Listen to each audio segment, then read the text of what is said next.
The crystalline spires of Centauri Prime gleamed under the light of 3 moons as senior researcher Vex 427 burst into the High Council chamber, interrupting the annual review of civilized worlds.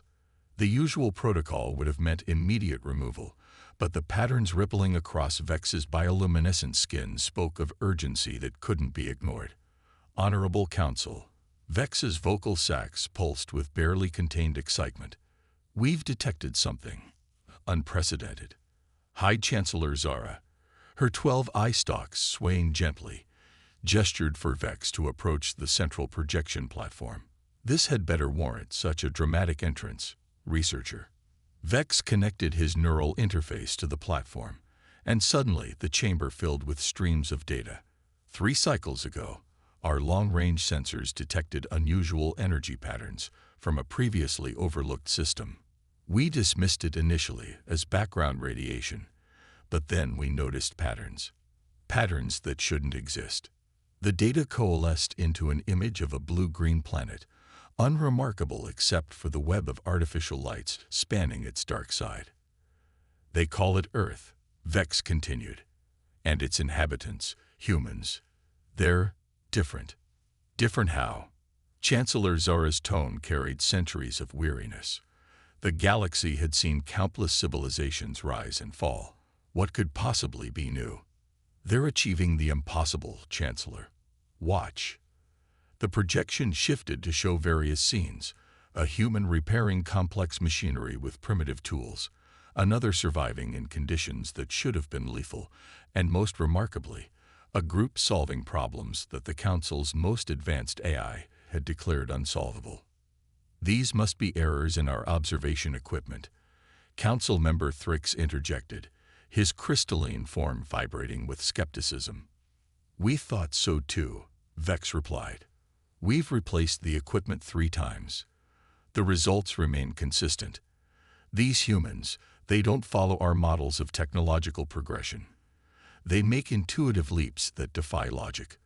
They survive through what they call improvisation and thinking outside the box. The council chamber erupted in murmurs. Chancellor Zora raised a limb for silence. Are you suggesting these primitive beings pose a threat? Not exactly, Chancellor. But consider this. They've gone from primitive combustion engines to rudimentary spaceflight in less than 200 cycles. They're advancing at an exponential rate, but not along any pattern we've seen before. They're chaotic, unpredictable, and most worryingly, adaptable. The projection showed more scenes, humans working in extreme environments, recovering from devastating setbacks, and continuously pushing beyond their apparent limitations. I propose we establish a permanent observation post, Vex continued. We need to understand how they're achieving these results. Their methods may be primitive, but their outcomes sometimes exceed our own capabilities. Chancellor Zara's eye stalks writhed in thought. Very well, but we must be cautious. If they're as unpredictable as you suggest, we cannot risk direct contact. Assemble a team, researcher Vex. Study them, but maintain absolute secrecy. As the council session adjourned, Vex remained, studying the projection of Earth. Something about these humans nagged at his highly evolved consciousness. The way they combine seemingly random elements to create solutions, their ability to function outside of logical parameters, their persistent drive to push boundaries. It all suggested something the council hadn't considered. What if chaos wasn't a weakness? What if unpredictability wasn't a flaw? What if humans' greatest strength was their very inability to follow the established patterns of galactic civilization?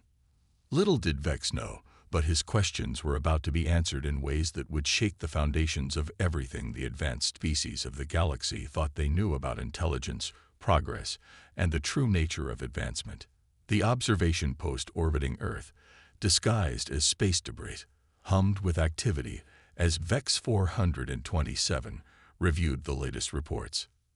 His research team had spent 3 months studying human behavior, and each new observation seemed to contradict the last. Senior researcher called out junior analyst Naira, her crystalline form glowing with confusion. You need to see this. She brought up footage of a small research facility in Antarctica. Subject designation: Dr. Isabella Martinez, human climatologist. The holographic display showed a human female working in what should have been lethal conditions.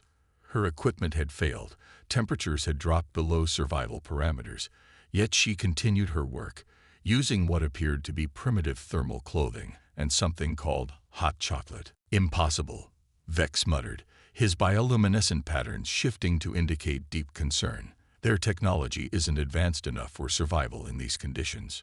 Run a biological scan. Already did, Naira replied. She's not just surviving, she's innovating. She's modified her equipment using parts from a broken heater and, is that a food preparation device? A microwave, Vex corrected, having become somewhat of an expert on human technology. They use it to heat sustenance, but apparently, Dr. Martinez has repurposed it to boost her communication signal through the storm. The observation team watched in stunned silence as Isabella worked, singing something called show tunes while making repairs that their most advanced engineering AI claimed were impossible with the available materials. Another alert caught Vex's attention.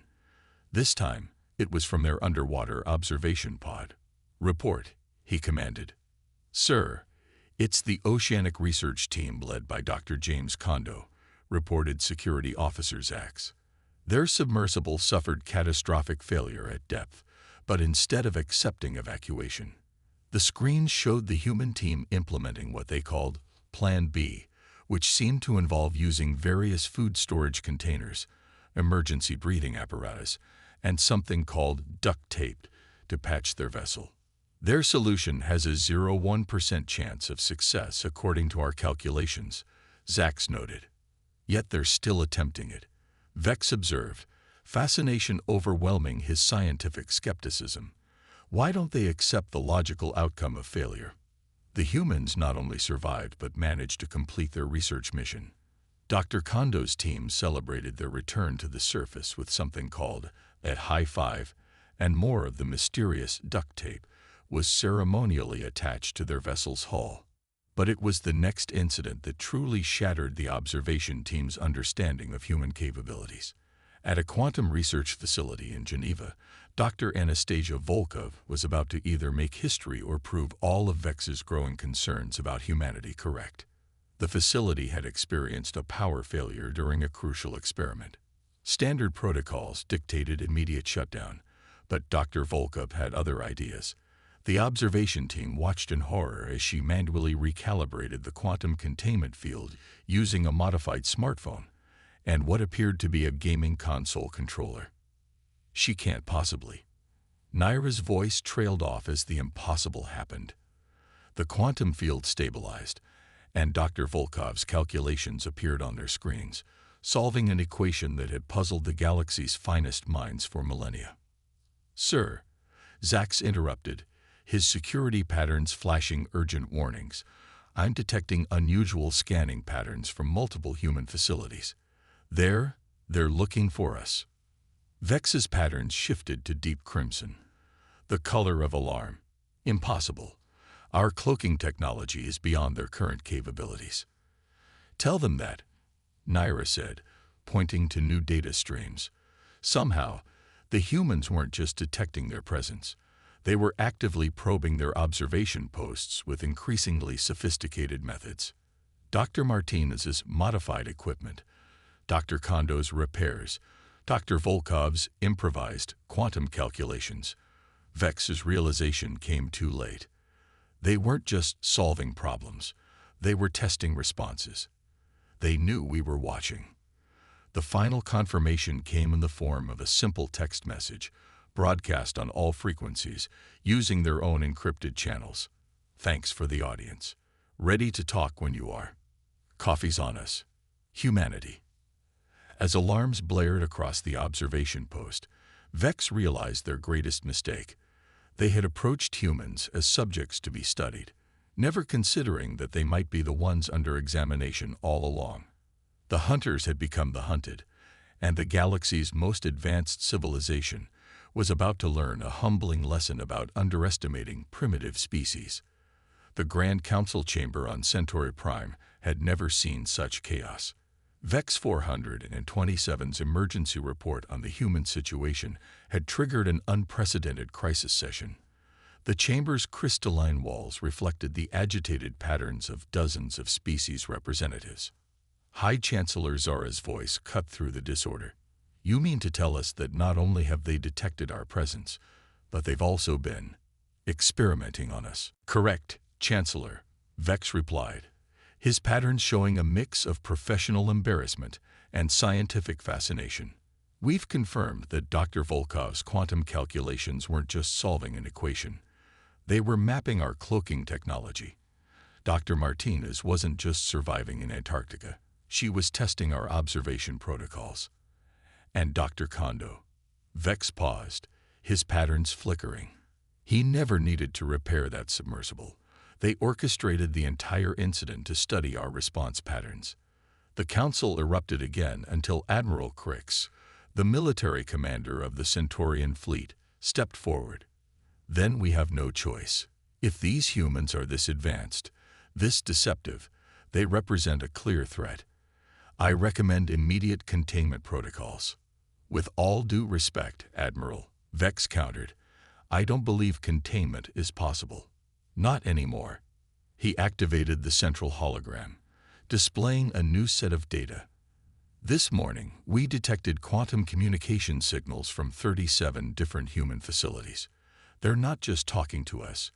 They're talking to each other using our own technology they reverse engineered while pretending not to notice our presence." A new voice cut through the chamber. Dr. Rylan Wade, transmitted directly through the Council's supposedly impenetrable security systems. The human appeared as a hologram in the center of the chamber, wearing what appeared to be casual clothing and holding a coffee cup. "Hope you don't mind us dropping in," Ryland said, taking the sip from his cup. "We figured it was time to skip the formalities." Guards rushed to protect the council members, but there was little they could do against a hologram. Chancellor Zora's eye stalks twisted in shock. "How dare you breach this sacred chamber?" "Sacred.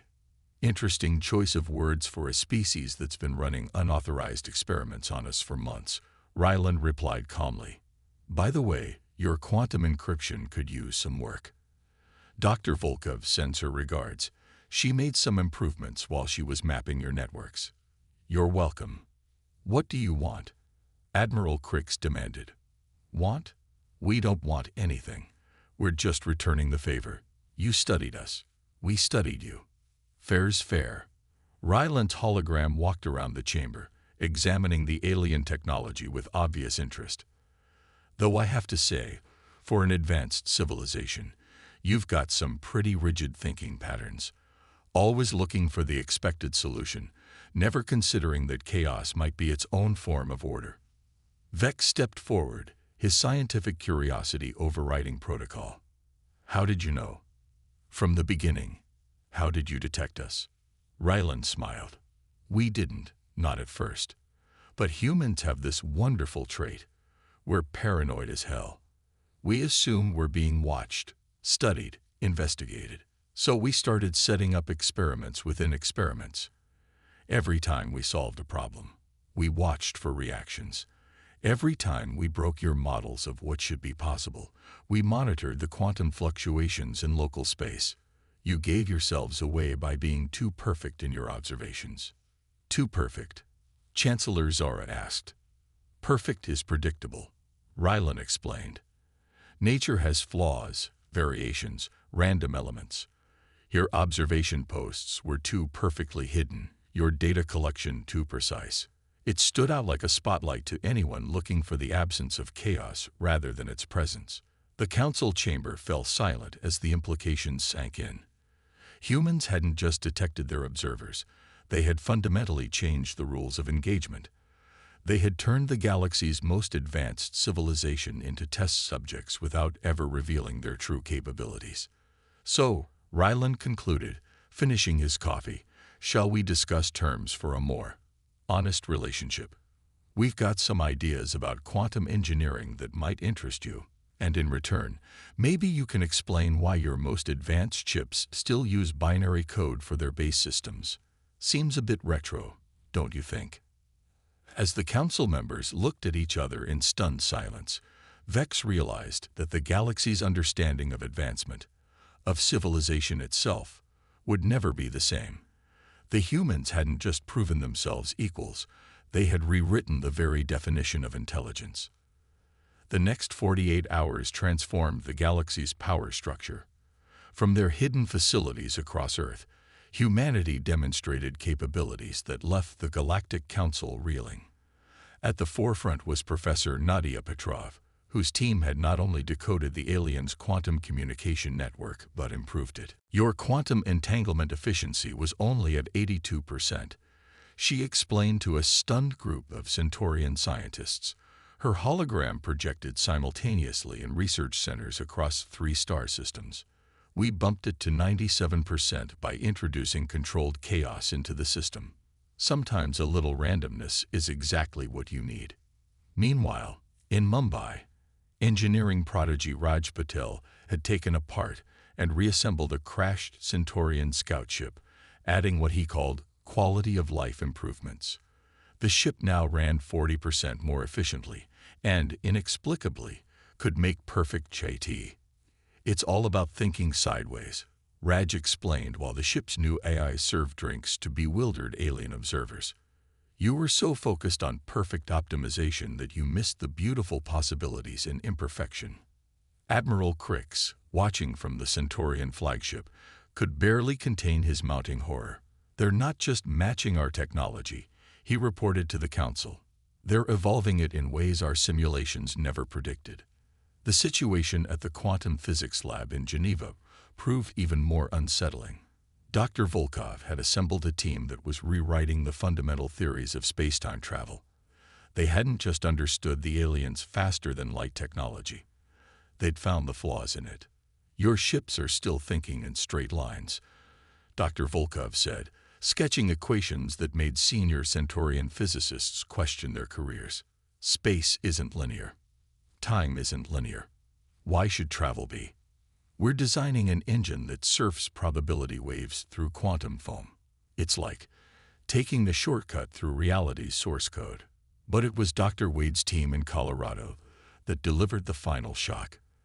They had turned their entire facility into what they called a quantum sandbox, a space where the normal rules of physics were more like polite suggestions. We noticed something interesting about your civilization, Wade explained to the council. You advanced in a straight line, always building on what came before.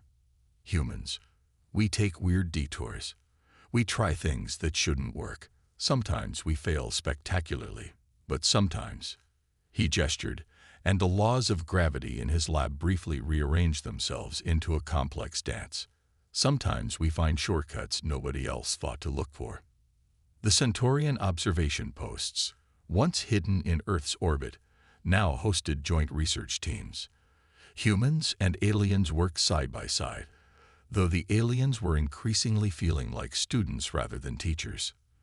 They don't just think outside the box, Vex reported to Chancellor Zara. They question why there's a box in the first place.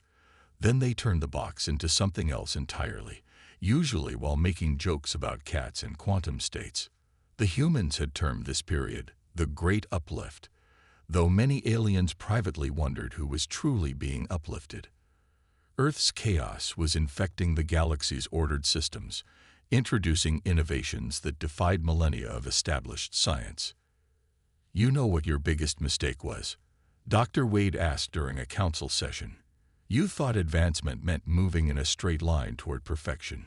Humans, we stumble around, break things, fix them in weird ways, and somehow end up jumping ahead. We're not climbing your ladder of progress. We're building our own roller coaster. As the council watched humanity reshape the galaxy's understanding of everything from quantum physics to coffee brewing, a terrible realization dawned. They hadn't discovered a primitive species evolving toward their level of advancement. They'd found something entirely new, a civilization that had evolved in the gaps between order and chaos. finding power in the very unpredictability that the galaxy's elite had spent millennia trying to eliminate. 1 year after first contact, the Galactic Council convened for what would become known as the Paradigm Session. The chamber, once a symbol of advanced civilization's order, now hummed with distinctly human chaos. Holographic displays showed research stations across the galaxy where humans and aliens worked together, breaking and remaking the laws of physics with equal parts scientific rigor and creative improvisation. Chancellor Zera addressed the assembled representatives. We gather today to acknowledge a fundamental shift in our understanding of advancement. Senior researcher Vex 427 will present the final assessment. Vex's patterns rippled with excitement as he stepped forward. A year ago, we thought we were studying a primitive species.